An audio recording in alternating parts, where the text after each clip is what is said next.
I have had the night shift for 3 winters now.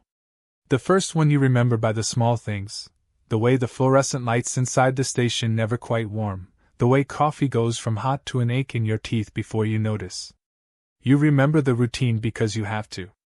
Routine keeps you from noticing the places where the world has stopped making sense. We are in the northern edge of the grid. There are satellite photos that show us as a smudge between tundra and ocean ice. In summer, light lays across the horizon for months, and you can forget the shape of dark. In winter, the dark is thicker than weather, thicker than tar. It sits on the snow and in the rooms with you, and after a while it starts to hum. You can feel it behind the ribs of the building when the wind hits. The station looks like every remote station: metal siding, an overhang that keeps the snow off the entrance, a string of vents and antennas like mismatched teeth. Inside, it is a geometry of fluorescent panels and steel worktops. There are a few personal touches: photos taped inside cabinets, a ripped paperback under a coat, but they have the tired look of things that belonged to someone else first. The living quarters are compact: bunk desk, a small kitchen with a toaster that sparks if you press it too hard. You learn to move in that space the way you move around injured animals. Slow. Certain. I was hired because I had the right certifications: meteorological tech I, remote operations, basic generator maintenance. I had worked smaller sites before, coastal buoys, a tower outside Nome, but nothing with this scale of silence. The application process was clinical. A recruiter read me a list of requirements, and then another list of rules that were not laws but behaved like them. You sign with a pen and the pen feels colder than it should, like metal that has been out in the dark too long. Our shifts are 12 hours. Night begins at 1900 hours and ends at 7 o'clock. Day staff hand over in a gray blizzard of background noise, laughter in the radio, a clatter of unfinished reports, and sometimes a cup of coffee with too much creamer. They say the handover lines the essential points: sensor statuses, fuel levels, and any active warnings. They also say, almost without saying it, that some things are not to be logged. You notice that in silence before you notice it in the logbooks. Conversation will skim like a pebble on water until there's a blank that everyone respects.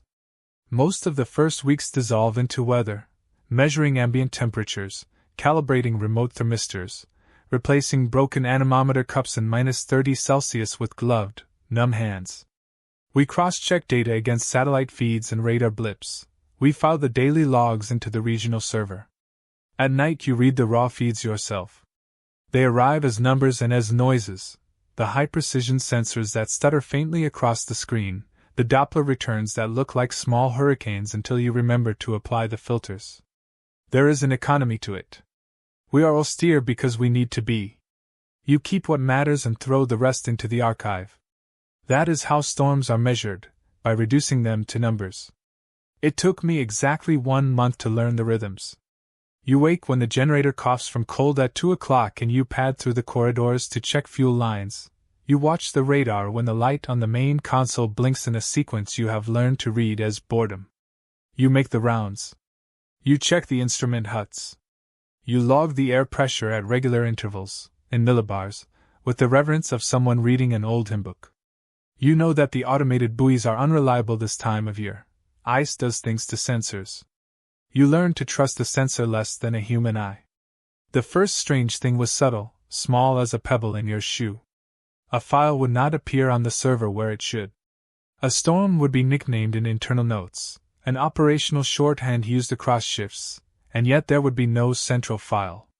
Sometimes the radar returns would show a band of activity, strong, coherent, over a stretch of ocean, and the regional maps would be blank. The technicians at headquarters would file an errant satellite and a faulty uplink and move on. Locally, the night crew would close ranks like a hand closing around breath. No one said missing files were a problem. They did not use the word problem. There is an institutional vocabulary that matters when you work in isolated weather stations. We have terms for sensor drift, for icing, for katabatic winds that will take your breath. We have terms for human things too: soft fatigue, cognitive fog.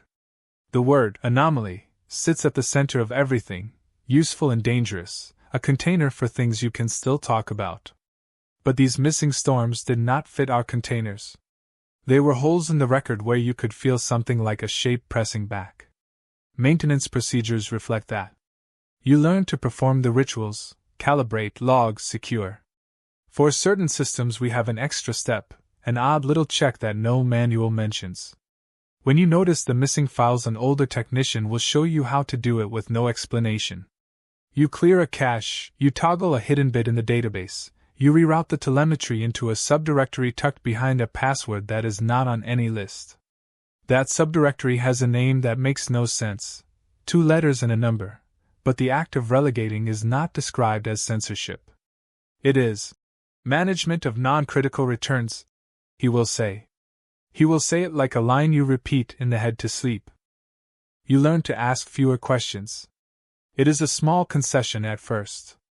Questions have a cost that the office will never itemize. The night crew has those costs written into habits. They will disappear into the graph room with a bag of thermos coffee, and come back with something in their faces that sits between exhaustion and relief. They will check the feed, and close the shutters, and the conversation will drift into nonsense. If you push too hard, they will remind you, gentle and abrupt, that we are only meters away from the freezing line and there are remote sites that can fail and people who depend on our continuity. The tone implies nothing more than logistics, but the subtext is thick. At night the station breathes in rhythms that are not eternal but feel like they could be. The fluorescent lights have a reverberation that makes everything look slightly off-color. You cannot tell if it is the bulbs or your brain. Sound travels oddly. The wind against the outer skin makes a hollow, industrial moan that the day crew calls the refrigerator, because there is comfort in turning a strange noise into an appliance. The radio hums all the time. A baseline static underlines everything like a throat clearing.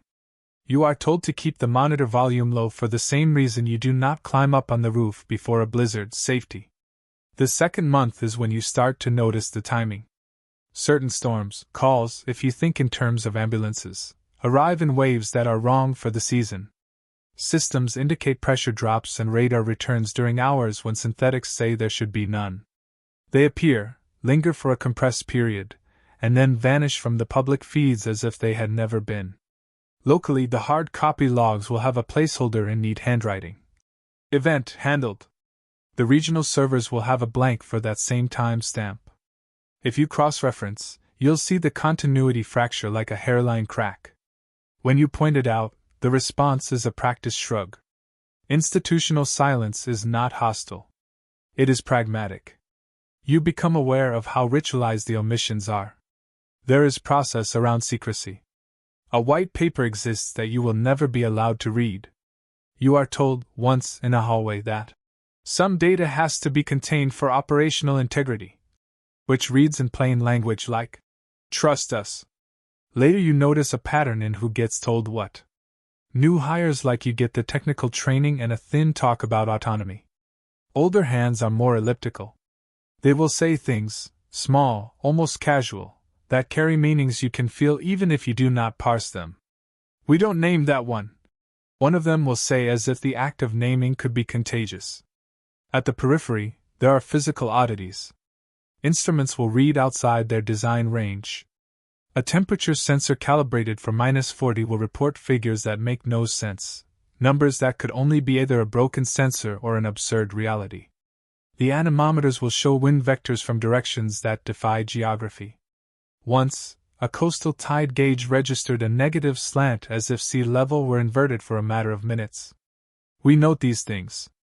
We log them, then someone with a calmer voice will speak and reduce the event to instrument noise, and the logs will be redacted to a phrase that reads like a white lie. If you work long enough, you will learn the sound that precedes those events. Before the odd returns, the radio will thin, an absence within a presence. Static reduces, not to silence but to a different quality, one that tastes like copper between your teeth. The fluorescent lights will thrum in a different key. The refrigerator moan will drop an octave. You do not realize at first that you are holding your breath until your hands are numb. That is the most dangerous part, that your body remembers sensations before your mind can file them. We had a storm we called by its unofficial name because we could not resist anthropomorphism. We called it Blue. Blue was a narrow system, not particularly intense on the barograph, moving faster than models predicted. It came out of the north, unexpected for the season. The satellite return was weak. The radar showed an elongated, almost linear signature that slid like a fingernail across the Doppler. It had oddly coherent bands that do not usually organize in such cold air. The day crew shrugged it off. The log had a line but no central file. The night crew watched it with a sort of quiet attention, almost like a group of surgeons watching a monitor. Blue did not behave like other storms. It bent radar in places where there should have been nothing to bend. When the wall of it crossed our instrument chain, sensors would not warm or cool as expected. They would twitch. Pressure charts showed microdrops in rapid succession, like teeth in a comb. The thermistors read a humidity that must have been ice, but the hygrometer insisted on a dry reading. We stood around one console like fishermen watching a stretch of ocean where the fish refused to surface. I remember the sound because I write it down in my head. There was a thin rust between the frequencies on the VHF, a distant talk that did not parse into words. It was like overhearing a recording played at the wrong speed. Snatches of a sentence fluttered and then became something else. The line operator said it was crosstalk from a military exercise. I translated it in my head as static and then as a voice and then as a room that swallowed speech. I do not know which is the right memory. After Blue passed, nothing showed up on the regional servers. Local hard copies had a line and a signature. In the break room, the night crew joked like any crew does when something strange knits them together. They cleared the instruments, and we went back to the routine. Later, an archive that someone left open on my terminal had a subdirectory named with that same two-letter code. It contained raw telemetry with gaps and then a very short video clip from an automated camera that pointed at the sea, a smear of white and then a silhouette that might have been a vessel or a cloud. The cam froze on a line that looked like the horizon and then the clip ended. The timestamp had been altered in ways I could not reconcile. When I mentioned it, the technician only arched his eyebrows. "You don't want to make a habit of wandering into those," he said. "The longer you stay, the less you expect the environment to be neutral. You begin to read the station like a body. It has scar tissue, panels replaced, a worn mat in front of the main console where people have stood for years, nails rusted from the repeated thaw cycles. You become aware of the purposeful architecture. The hall that leads to the instrument huts is narrow. It funnels sound. Doors have double seals. Lights at the ends of corridors are dimmer than those in the operation room. You start to imagine that the building has been refined to an economy of purposes. Everything left is something that someone wanted you to notice. Everything missing is something someone wanted you to forget. There is also the human economy. People in winter stations live by a code, keep schedules, make reports, be polite. They avoid spectacular talk because spectacle has a way of blowing things up. The staff meetings are thin as band paper, fuel, maintenance, rotation. Once a month there is a psychological check, the boilerplate about isolation. There is a shrink on call who sends canned emails about coping. There are also informal checks. We watch each other's hands for tremors. We watch eyes for the tiny dilations that mean sleep dead is bad. We watch each other for an absence of reaction, someone not laughing, someone not swearing at a failed thermometer. When someone stops reacting to the wrongness of things, you understand it as a survival mechanism. You require numbness to function. I will not pretend that the station is sinister from the start. It is prosaic in ways you do not expect. Its horrors are not theatrical. The first winter you develop a habit of cataloging small breaches. Tools misplaced. Files that appear in folders with timestamps that travel backward. Short audio clips in the archive that sound like someone humming under their breath, but slowed and pitched down until the syllables are gone. The team adapts, they watch, they note, they file, and then they put the folder away. The idea of containment begins to feel like a practical discipline rather than a conspiracy. One night, about halfway through my second winter, I had a lapse. I had been awake too long, and the station had the small mercies that keep you functional. A hot cup of coffee, a cigarette for smoke breaks that someone had left in a drawer, the soft glow of radar. I sat with a playlist of ambient tracks and let the rhythm of the machine lull me. The VHF clicked, a staccato burst, and then a voice in the static. It was not our frequency. It spoke in one word over and over until the meaning bled into tone. Here, here, here. The operator on duty replayed it in slow motion, and the fragments rearranged into a matchbox of possibilities. When I asked, he shrugged. Crosslink, he said. Ghost on the net. I did not sleep for a long time after that.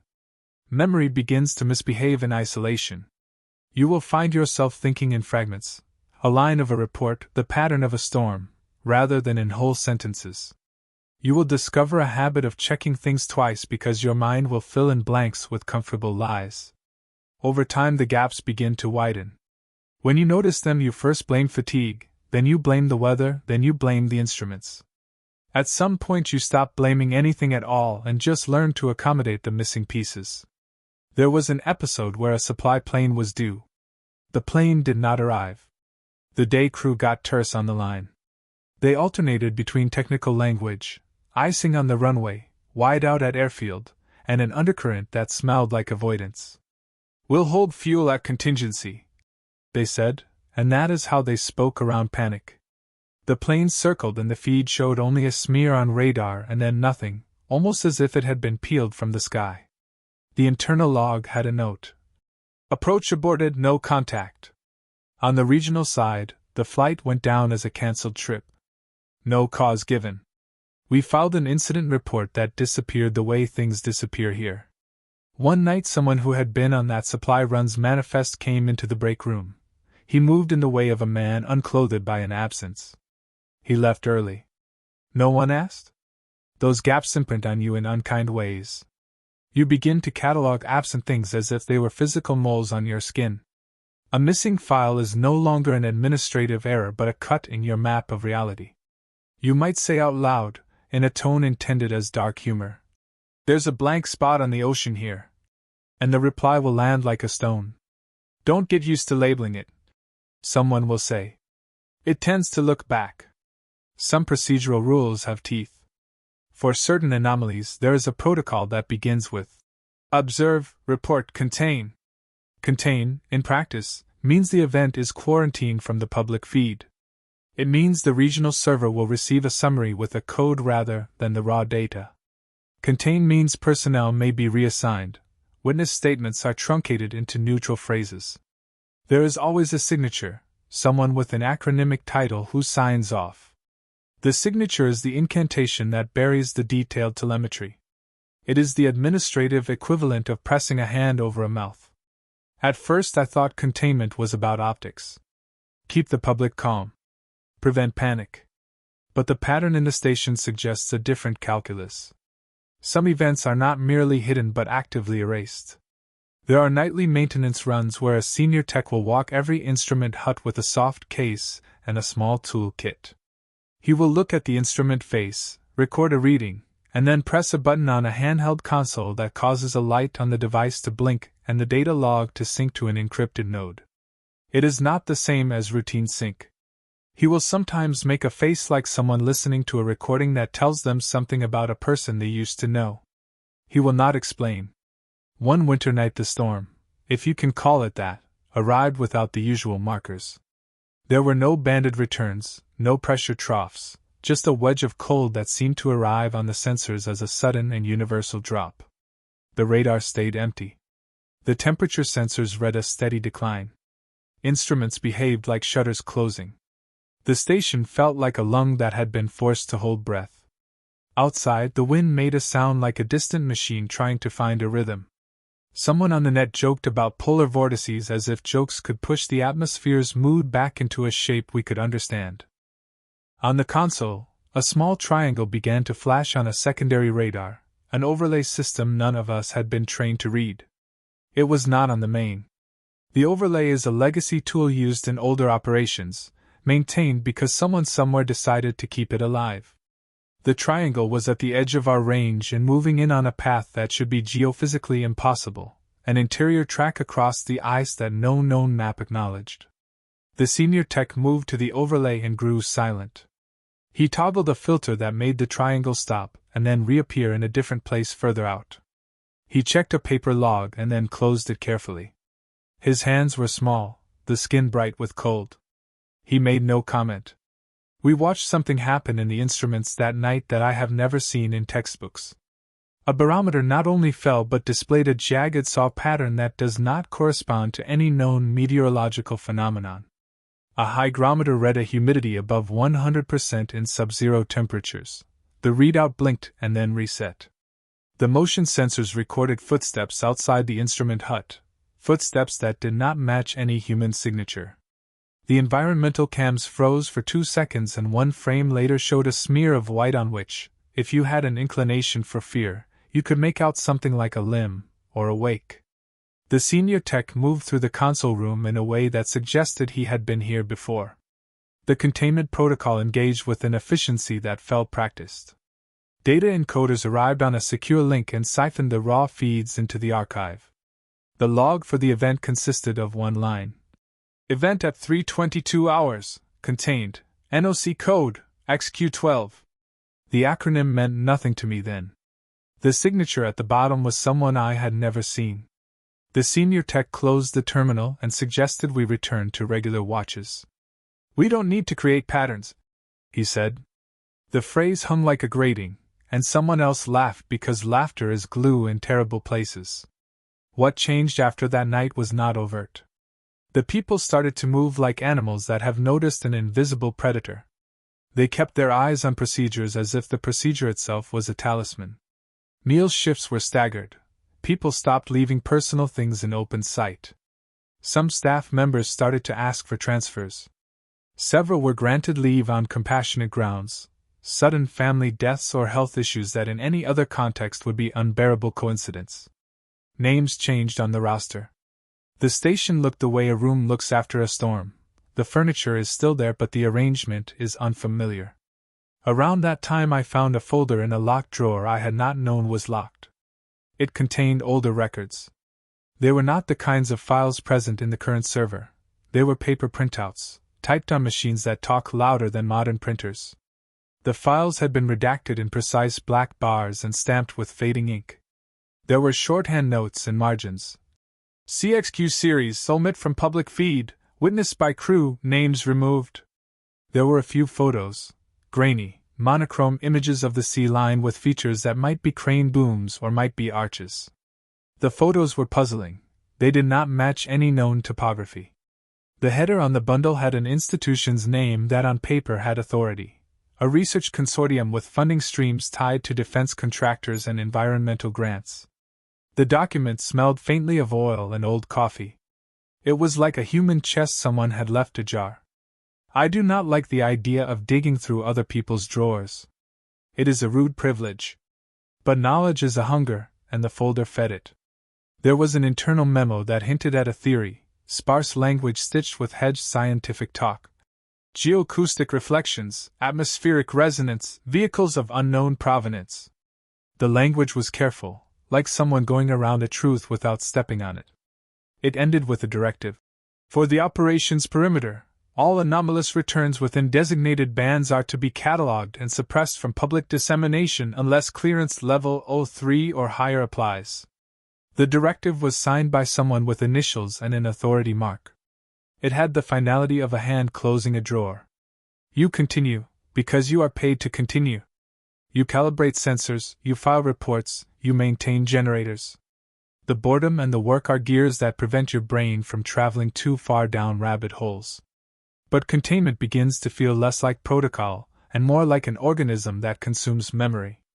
You notice that staff who have been here longer have a second skin, a list of gestures and habits that protect them.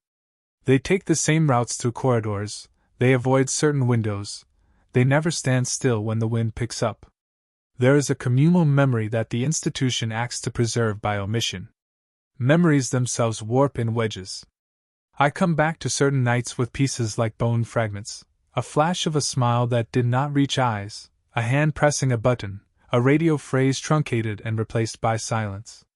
I have place markers, the break room table where someone left a cup to cool, the bench outside that sometimes caught a shape in the snow like an imprint. Sometimes I encounter people who will insist that no anomaly happened, that there were only storms and bad instrumentation. They speak with conviction and with a polite abrasion. I suspect they have signed away parts of their recall in order to remain comfortable. A turning point, and one that I think of as the moment the station stopped being only a weather post, happened when a junior tech quit and then returned the next week as if nothing had happened. He had been gone for 48 hours. The first time he came back he was pale and jumpy. He said he had driven south for a funeral. The weathers of our station make travel complicated. A 48-hour trip is unusual but possible.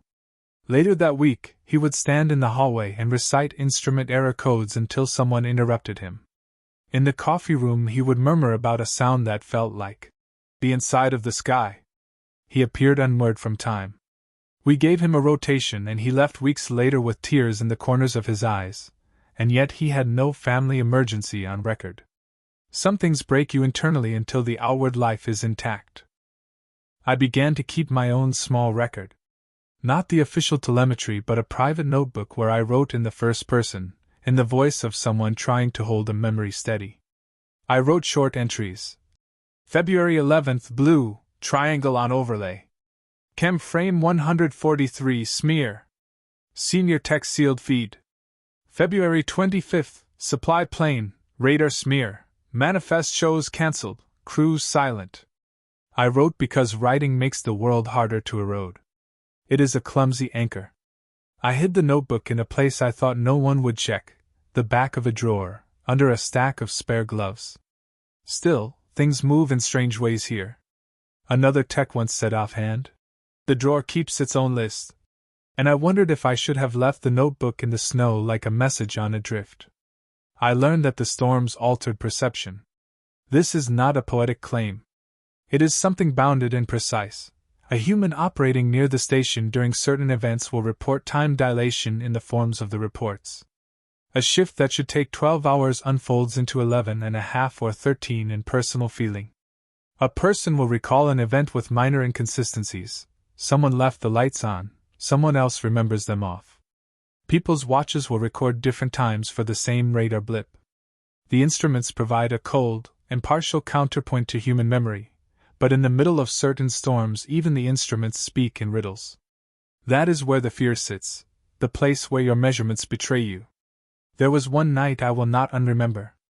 A storm, designated gray on the unofficial index because it had been mentioned in a maintenance memo from years back, was scheduled to pass at 1 o'clock. Models were not helpful. The sky was impossible clear when the sensors showed a front on the cusp of our range. The weather outside the windows simply looked like night, stars scattered with a hard white.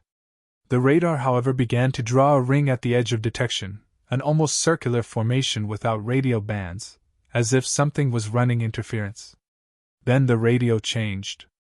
The static thickened into a low-pitched ringing that worked its way through the console.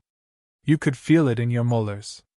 The fluorescent overhead lights went dim and then fluoresced into a slow pulse, not full bright, not off, like a heart under a coat. The senior tech walked to the exterior cam and toggled it to a higher feed. The image was an impossible wash of gray-white. As the timer ticked it resolved into a pattern, an undulation across the snow like the memory of movement. The cam recorded an indistinct line that resolved briefly into a shape that might have been scaffolding or ribs. Then the feed flickered and the frame glitched. For a second the image cleared and you saw, if you wanted to see it, the hint of an arc of shadow moving across the ground.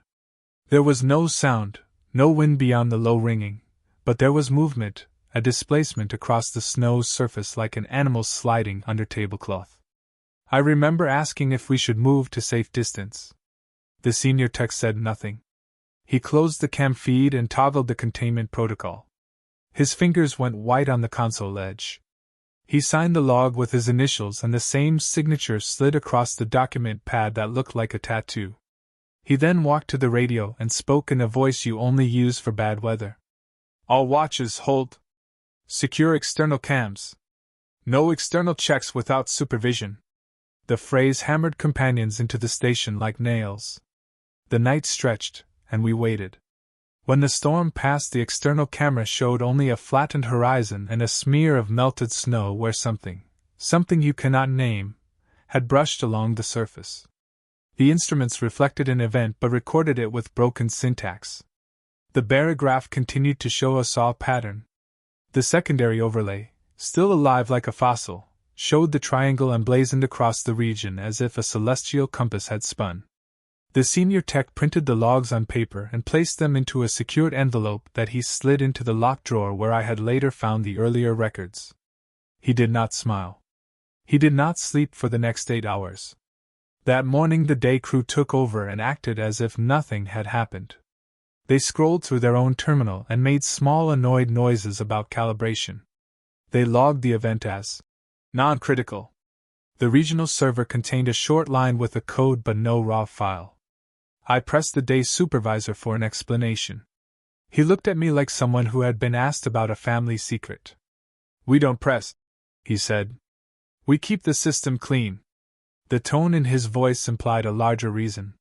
When you work in a system that closes over certain knowledge, you learn to internalize the censorship. It becomes a moral economy you obey. After that storm, the station took on a quality of being watched. Not in an explicit sense, but in a more diffuse one. The corridor cameras would sometimes record a figure slipping past the door at odd hours. When you called to check, there would be no one there. You would think your workmates were joking until you noticed the same look on 3 faces. People stopped using the exterior doors. They moved through the building in the clumsy, careful choreography of people who avoid looking directly at each other. In the mess, one person would set their mug down, and another would pick it up and refuse to comment on the handprint left behind. A few weeks later, we discovered a cache of older recordings on a corrupted drive. The files were painstaking to repair. The senior tech assembled a Sunday crew and we sat with reconstituted frames and audio that looked like the memory of someone drunk with time. The first clip resolved into a gray sea lit by a diffuse twilight. Then the pixels rearranged and a feature appeared, a hump, a shadow that rolled on the surface. It was not animal. It was not mechanical. It read to your eye like a road stitched with stitches. Later in the interior frames there was an audio snippet that when sped up revealed what might have been a choir of low voices. The engineers suggested acoustic interference from a cargo vessel. No one could say where the vessel would be. The chorus, when run through an equalizer, resolved into something barely articulable that could be read as names. The senior tech made a noise like a shelf collapsing. The human effect was cumulative. People who had once been balanced developed behaviors that appeared geared toward forgetting. They would hand you forms and ask you to sign with a blank stare. They would say, "It's better not to know," as if knowledge itself were a contagion. Others became fiercely practical, call signs for when an event occurs, codes for temporary asylum rooms, a drawer in the kitchen labeled emergency thermals. The institutional reaction to the storms is logistical rather than ideological. We prepare. We contain. We repeat our rituals. The horror is not in the thing itself but in the way we build fences around it, and then in the way those fences become second nature. There are times when the anomalies ripple into the staff's private lives. Someone's partner would call and ask about a gap of 3 hours and the person on the line would say, "I can't right now," because saying the truth is too heavy. People lie by omission and the lies integrate into their relationships. One morning a tech did not show. He had called his supervisor in a small voice and asked for leave, citing unwell. He left the station without explanation and did not return for weeks. Later he wrote a terse email. "I can't reconcile my night with day." He attached a photograph of a snow surface with a pattern like rows of footprints but without any foot. The office accepted the leave in silence. We are creatures who will accept missing pieces in each other because otherwise the structure collapses. And then there is the strangest thing, a suggestion that the storms are not only a meteorological phenomenon but an awareness that interacts with infrastructure. It is both an intuition and a fact that makes your scalp itch. I do not mean that the storm has intent like a predator. Intent implies agency you can point at. I mean that the storms have signatures, repeated, that produce outcomes in their vicinity, sensor anomalies, lost files, short arcs of time where the radio refuses to carry speech. The station's older documents hint at intersections, acoustic modulations, geomagnetic perturbations, that suggests the storms resonate with something older than human instruments. The documents are porous with hedges and disclaimers. They point, like a map, but not to a destination. Late in my tenure, I was given access to a room I had only heard of, the O3 archive. It was an administrative formality, a name on a gate that implied a higher clearance. The room had a heavy door and a cold lock and smelled like ozone and paper. Inside were boxes of old printouts and a terminal that had not been updated in years. A man with a badge sat there and clicked through files with the fatigue of someone holding a grudge. He led me to a box labeled XQ Series Field Notes. The pages were typewritten and annotated in a hand that tremored at the edges. The files referenced events going back decades, patterns written like myths. There was an entry that read like a testimonial. We observed a depression in sound. A pressure drop accompanied by a loss of radio navigation. The crew recorded 12 minutes of missing time. When they returned, they had no memory of the interval. The report ended with a directive I had seen before. Contain. Do not publicize. You can see where this goes. Institutions breed their own eschatology. The O3 archive suggested the station is less a weather post and more a gatekeeper for something that intersects our world at certain coordinates. The storms are tests, maybe, or pulses, or fields where something unfamiliar threads through. The containment is less an attempt to shield the public and more of a quarantining of an interface. They suppress the data because the presence of the data changes the field it seeks to describe. There is a kind of self-applied damping. If you throw light on certain things, they behave differently. People in suits with polished shoes and quiet voices sign off on redacted memos. The senior tech tells us the same things in a different tone. We keep things working. Which brings us to the storm that changed me in a way I cannot completely account for. It came in late season, thin, bleached, and its arrival defied every forecast. On the overlay, the triangle resolved into two triangles and then a line. The instruments did not merely glitch, they began to sing. That night the whole station became an instrument. Water pumps rattled in altered harmonics, fluorescent lights pulsed in call and response, and the radio emitted a tone that matched nothing in our manual. I stood at the window and watched the whiteness blur and pull into strange folds like waves under glass. Through the cam feed I saw an outline that looked like scaffolding and then not scaffolding, as if the world had briefly borrowed a geometry from another instrument. There was a procedural escalation. Staff consolidations, doors sealed, a quiet order from the regional office that travel was suspended. The senior tech placed a hand on the main console and closed his eyes the way people do when they are praying without religion. The containment began in a more physical way. Certain people were not allowed outside. One of the newer technicians, an engineer who had been with us for 2 months, refused to obey the order and left the building. There was a scramble for his return. The camera footage recorded him walking across the snow toward an object on the horizon. It looked to the naked eye like a strip of darker snow, a shadow, but in the camera footage the strip uncoiled like a spine. He stepped toward it, and then the frame cut to static. When we found his footprints, they led to the strip, then stopped. He was gone. We are trained to think about disappearance in practical terms: exposure, avalanche, hypothermia. The search party looked for rational causes and found none. We found a scar in the snow like something heavy had struggled through. The senior tech ordered the logs sealed. He said something that has echoed through my skull. This is why we contain. He did not mean to be evocative.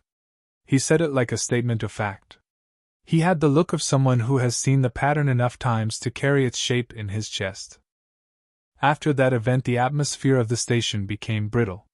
People spoke in fewer words. The engineer's bed sat empty on the bunk rack, rumpled as if he might return to pull his boots on. The breakfast mugs were stacked neatly as they always were. In the archive a photograph later appeared, one that someone placed on my desk as if they didn't trust the net to travel. It showed a line of prints ending at a spike of whiteness, and then an image, grainy and distorted, of a shape we could not name. You can argue that the photograph was a forgery. You can argue that the prints were a misread of windshift. You can say a million things until the evidence becomes fluid. That is the point of institutional containment. Ambiguity is the first defense. I did not leave after the disappearance. I could have taken a rotation and gone south to noisy cities, to grocery stores that insist on fluorescent brightness that burns, to friends who spend their weeks with their heads down and their emotions in a drawer. People leave for different reasons. Some do so because fear is heavy. Some do so because they believe leaving is an antidote. I stayed out of something that might be a stubborn mixture of guilt and curiosity. There were nights when I woke in the middle of a watch with the sense that the station had rearranged itself while I slept. The corridor lights had been moved, the radio dials set differently, small acts that could be rationalized by late-shift fatigue. My notebook would have a smudge of ink in the margin I did not remember making. On some mornings the break room would smell faintly of the engineer's aftershave, as if he had run his hand across the mug. Little talismans of presence that might be what grief looks like when it is not acknowledged. Time phrase in the station. I found myself misplacing hours and waking up on the console with coffee turned to a black crust at the bottom of the mug. When I pressed the logs they would show little bursts of telemetry recorded at times I had no recollection of being awake. Once there was a fragmentary audio that, when slowed, sounded like a door opening and a faint name. I have replayed that audio for myself so many times that it sits like an emblem between my ribs. I cannot tell you the name. I can tell you the way the syllables were stretched like taffy. The audio reached a place in me that made language thin. Finally, the partial revelation. I cannot give you a full explanation because the thing resists full description. But in the O3 files there is a pattern. It is not an argument but a set of overlapping notes, references to resonant depression, a note on acoustic lithic transference, an appendix of field observations where small teams, decades ago, returned with altered testimony. The records suggest a relationship, not causal in the simple way of storm causes disappearance, but an interface where certain storms align with a set of coordinates that correspond to something older, subaquatic ridges, magnetic anomalies, acoustic hollows. A tidy analogy would be harmonics. If you strike a body at certain frequencies, shapes within it will resonate. The files imply humans have discovered frequencies that open such resonances. The containment is less about hiding the existence of something and more about damping the hum. But even that is half of an answer.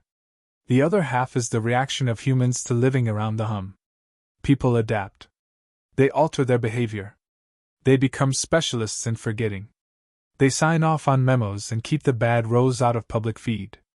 The Research Consortium is the institution that created a buffer between the public and this resonance. They found a way to monitor without inviting. They learned to tune instruments to avoid hitting a note that might attract attention. But resonance is not only given to humans. It finds its own marks.